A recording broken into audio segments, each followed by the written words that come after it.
समाचार समीक्षा। हिंदू अतिवादी संगठन आरएसएस द्वारा समर्थन प्राप्त बीजेपी सरकार कश्मीर में कश्मीरियों को उनकी पहचान तथा सभ्यता व संस्कृति से वंचित करने का प्रयत्न कर रही है। पीडीपी की नेता महबूबा मुफ्ती का कहना है कि कश्मीर मोदी के नेतृत्व में भारतीय सरकार द्वारा 5 अगस्त 2019 की कश्मीर के विशेष स्टेटस पर डाके तथा अपमान को भूल नहीं सकता। उन्होंने कश्मीर के विशेष स्टेटस के बहिष्कार पर भारत के विपक्षी दलों के मौन पर खेद व्यक्त करते हुए कहा कि अधिकृत जम्मू कश्मीर में 2019 में किया गया परीक्षण अब भारत के अन्य राज्यों में आजमाया जा रहा है।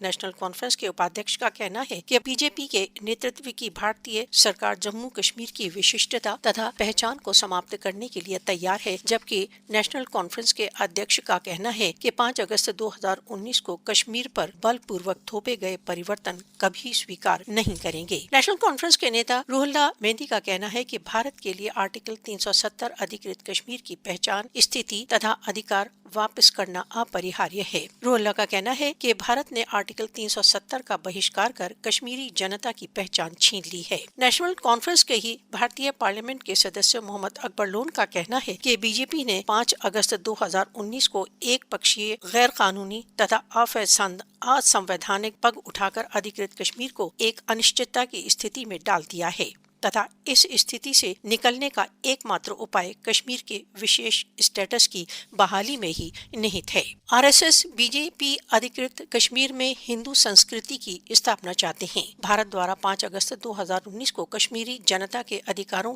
को छीनकर उनके अपने अधिकार वापस करने के कश्मीरी जनता की मांग को अवश्य सुनना चाहिए। जम्मू कश्मीर प्रदेश कॉन्फ्रेंस कांग्रेस भारत समिति के अध्यक्ष गुलाम अहमद मीर ने कहा है कि अधिकृत कश्मीर में ऑपरेशन ऑल आउट जैसे ऑपरेशन 5 अगस्त 2019 के संवैधानिक परिवर्तन लाने में विफल रहे हैं, जो भारतीय सरकार के बड़े बड़े दावों के बिल्कुल विपरीत है। उन्होंने कहा कि इस अवसर पर यदि क्षेत्रीय दल कश्मीर के विशेष स्टेटस की बहाली तथा इसकी पहचान व संस्कृति को बचाने के लिए संगठित होते हैं तो यह एक सकारात्मक तथा हितकर संकेत है, बशर्ते कि वे इस संदर्भ में दृढ़ संकल्प तथा निश्चित हों। समाचार समीक्षा समाप्त हुई।